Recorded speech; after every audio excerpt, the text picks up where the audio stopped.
Lucknow super giant और Kolkata night Riders का match सिर्फ एक क्रिकेट मैच नहीं था। यह जिंदगी का सबक सिखाने वाला मैच था जो समझा रहा था, नेवर लूज होप।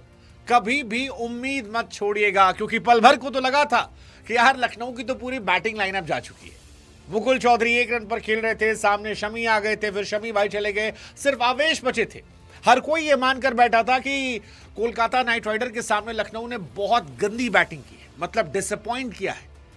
लेकिन जैसे ही आप सोचते हैं कि कहानी खत्म हो जाती है, हम भूल जाते हैं कि कड़ी सिचुएशंस में ही किसी को स्टार बनने का मौका मिलता है। और आज एक सुपरस्टार मिला, नाम मुकुल चौधरी। वो सुपरस्टार जिसको लेकर 28 तारीख को ही हमने कह दिया था कि भाई साहब, लखनऊ में एक लौंडा है जिसका नाम है मुकुल चौधरी, और उसका इंटरव्यू हमने किया है। लखनऊ के 12-13 प्लेयर्स का इंटरव्यू किया है, जस्टिन लैंगर, केन विलियमसन और विक्रम राठौड़ का इंटरव्यू किया है, और वो सब कह रहे हैं कि भाई इस लौंडे में अलग फायर है। अर्जुन तेंदुलकर ने हमसे पॉडकास्ट में कहा था कि भैया इसमें अलग फायर है, वो जो छक्के मारता है वैसा छक्का कोई नहीं मारता।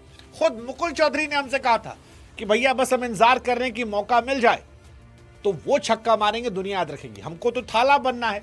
और आज वो थाला की तरह जो उसने छक्के उड़ाए, हेलीकॉप्टर उड़ाया, या वो जो वैभव को ऑफ साइड पे मारा, उफ, एब्सोल्यूट सिनेमा मैन। मतलब हालत ये हो गई कि हमने मुकुल चौधरी का पॉडकास्ट बिना टीजर काटे अपलोड कर दिया। हमने कहा भाई साहब टीजर की जरूरत ही नहीं है, इतना अगर सॉलिड परफॉर्मेंस है तो ये तो रॉ जाना चाहिए, क्योंकि लौंडा जो है हमारा रॉ है। और इसीलिए आप में से जो लोग मुकुल चौधरी के दीवाने बने, वो जाकर हमारे शुभांकर वाले पेज पर मुकुल चौधरी का अनकट इंटरव्यू देख सकते हैं। वहीं आपको समझ में आ जाएगा कि पॉडकास्ट के एंड होते होते हमने खुद कह दिया था कि भैया यार तेरा कॉन्फिडेंस जो है वो अलग लेवल का है, और मैं चाहता हूं वो अलग लेवल दिखे, और आज वो दिखा। 22 गेंदों पर 54 रन चाहिए था और मैच ऑलमोस्ट फिनिश हो चुका था। मुकुल काफी स्लो खेल रहे थे, लेकिन फिर वो 22 गेंदों पर 54 बनते। इनफैक्ट जब 7 गेंदों पर 20 चाहिए थे तो बहुत सारे लोग ये कह रहे थे कि यार लास्ट बॉल पे सिंगल ले लो, क्या कर लो, ये कर लो, वो कर लो। मैंने कहा लौंडा छक्का मारेगा, और उसने मारा, जबरदस्त छक्का मारा। उसके बाद फिर वैभव अरोड़ा वर्सेस मुकुल चौधरी कहानी आई। मतलब मुझे दोनों मेरे फेवरेट थे। वैभव का इंटरव्यू हमने कुछ समय पहले किया था, मुकुल का इंटरव्यू हमने किया था। मुकुल को लेकर तो जस्टिन लैंगर ने हमसे कहा था कि यार आने वाले समय में इंडिया का one of the best finisher बनने वाला है लड़का, और हमको लगा कि यार इतना अगर नाम है तो फिर भाई कुछ तो बात है। अगर जस्टिन लैंगर जैसा आदमी कह रहा है कि आप इंडिया के टॉप फिनिशर बनेंगे तो हो सकता भाई आप में कुछ हो। उस लड़के ने दिखा दिया भाई साहब, 21 साल उसकी उम्र है, 2.60 करोड़ में खरीदा था, 7 छक्के मारे। एक ऐसी पारी खेली जो आने वाली कहें कई मैचेस तक तो लोगों को याद रहने वाली है। मुझे ये मैच धोनी की याद दिला रहा था, क्योंकि 104 पर 5 थी लखनऊ, अंडर प्रेशर थी, कोई यहां नजर नहीं आ रहा था, पूरी टीम परेशान थी। मुकुल चौधरी आते हैं, शुरू में बॉल नहीं लगती है। पिछले मैच में भी वो नर्वस थे, ऋषभ ने तब उनसे कहा था कि भाई अपॉर्चुनिटीज मिलेंगी, और आज सिंगल हैंडेडली उस लड़के ने खत्म कर दिया, सिंगल हैंडेडली। मतलब अजिंक्य रहाणे ने भी कहा कि हम तो मैच जीत चुके थे, हमें लखनऊ ने नहीं हराया, हमें मुकुल चौधरी ने हराया। 22 गेंदों पर 54, highest score of the match. और अद्भुत, अविश्वसनीय, वर्णनीय, कल्पनीय, जितने शब्द आपके पास हैं वो सारे शब्द आप लगा दीजिए। मतलब आप 19वें ओवर से देखो, कैमरन ग्रीन के हाथों में गेंद थी। कैमरन ग्रीन 25 करोड़ी है।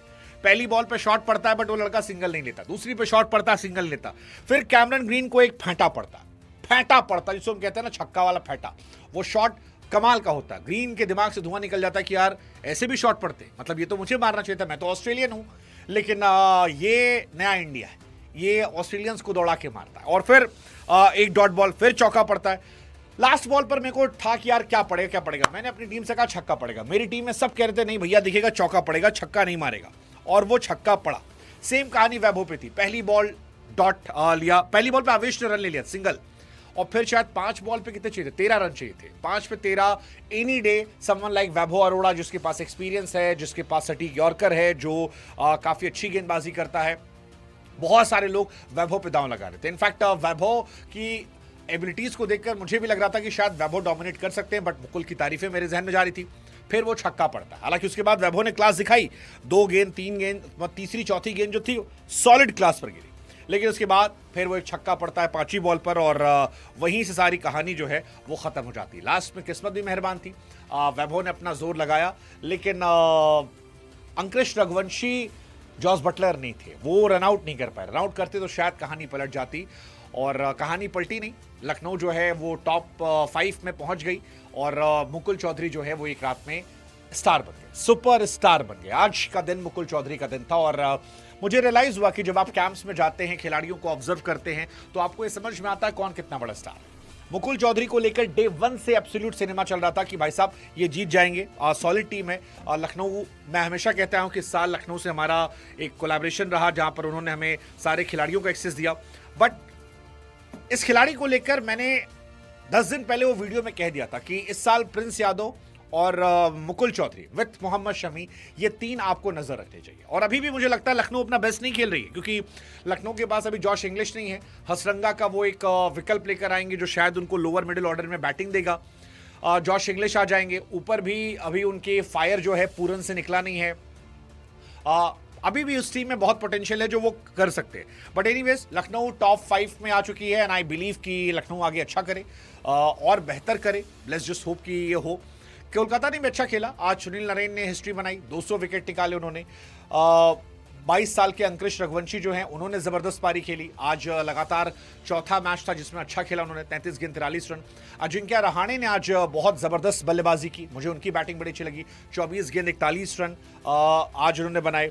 बट ये मैच आई थिंक लखनऊ का मैच था, क्योंकि अगर आप शुरू में भी देखोगे केकेआर ने आज बहुत गलतियां की हैं। मतलब शुरुआत उनकी ठीक ठाक थी। एक कंट्रोवर्सी हालांकि जरूर थी फिनेले ने कैच को लेकर, जो दिग्वेश राठी ने बाउंड्री लाइन में पकड़ा था।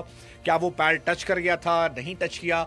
मुझे लगता है कि थर्ड अंपायर को देखना चाहिए था। थर्ड अंपायर ने वो देखा नहीं, और वो एक प्रॉब्लमैटिक सीन हो सकता है कि थर्ड अंपायर क्यों नहीं चेक करता, क्योंकि अगर फिन एलन होते तो शायद ये कहानी अलग पलट जाती। लेकिन फिर कहानी वही है कि बैटिंग आज थोड़ी इशू रही, खासतौर पर रिंकू सिंह का ना चलना वो एक प्रॉब्लमैटिक था। अंकुरेश आज थोड़ा स्ट्राइक रेट में क्वेश्चन था, बट रोमन पॉवेल को उन्होंने खिलाया था। पॉवेल और कैमरन ग्रीन, इन्होंने ठीक ठाक खेला। हालांकि ग्रीन बहुत स्लो थे। उतनी स्लो बैटिंग अगर आप करते हैं T20 क्रिकेट में तो क्या आप एक अच्छे प्लेयर हैं? वो एक क्वेश्चन रहेगा हमेशा, जिसको लेकर सवाल हो सकते हैं कि भाई साहब क्या कैमरन ग्रीन की जगह बनती इस टीम में? क्योंकि अगर रहाणे 160 170 मार रहे हैं और आप 130 के स्ट्राइक रेट से मार रहे हैं, तो फिर आपकी टीम में जगह नहीं बनती। गेंदबाजी की जहां तक बात है, Mohammed Shami was top notch, हमेशा की तरह वो क्लासी थे। दिग्वेश राठी ने आज फिर अच्छी गेंदबाजी की, 4 ओवर में 25 रन दिए। आवेश खान थोड़े महंगे साबित हुए, प्रिंस भी थोड़े महंगे साबित हुए, बट आई थिंक ये लोग नजर रहेगी। मतलब अभी भी लग रहा है मुझे कि आवेश आप रखोगे या मयंक यादव और नौके प्लस आपके पास मोहसिन खान, स्पेशली मोहसिन खान, उनमें से किसी की तरफ आप जाओगे। लखनऊ की बैटिंग में अभी भी क्वेश्चन है। मिच मार्श उतना फायर नहीं किया, माकरम ने कोशिश की थी, वो उस तरह से नहीं गए। ऋषभ पंत का दिन नहीं था। आयुष बदोनी, वो एक अच्छी पारी थी। हालांकि आयुष बदोनी फिनिश करना चाहिए था, वो शायद बहुत जल्दी जल्दी खेलना चाह रहे थे। बीच में उन्होंने अच्छा एक्सक्लेरेट किया था, जिसकी वजह से ये मैच बना था। अगर वो फिनिश करते तो शायद ये दिन उनका भी होता, क्योंकि उनके और मुकुल चौधरी में रनों का बहुत अंतर नहीं था। अंतर था प्रेशर लेकर इंटेंट खत्म करना। जो मुकुल चौधरी ने हमारे इंटरव्यू में कहा था कि भैया छक्का हर कोई मारता है, मैच फिनिश करना बड़ी बात है, और मैं मैच फिनिश करना चाहता हूं। मैं लखनऊ के लिए मैच जीतना चाहता हूं, और वो मैच उन्होंने जिता के दिया। डिसअपॉइंटमेंट मेरी निकोलस पूरन से थी। 15 गेंदों में 13 run. Someone like Nicholas Pooran, I don't expect this from you, I expect better things from you. वो नहीं कर पाए, जो मेरे लिए डिसअपॉइंटमेंट है। अब्दुल समद, आज उनका भी दिन नहीं था। अनुकूल रॉय ने उनको आउट किया।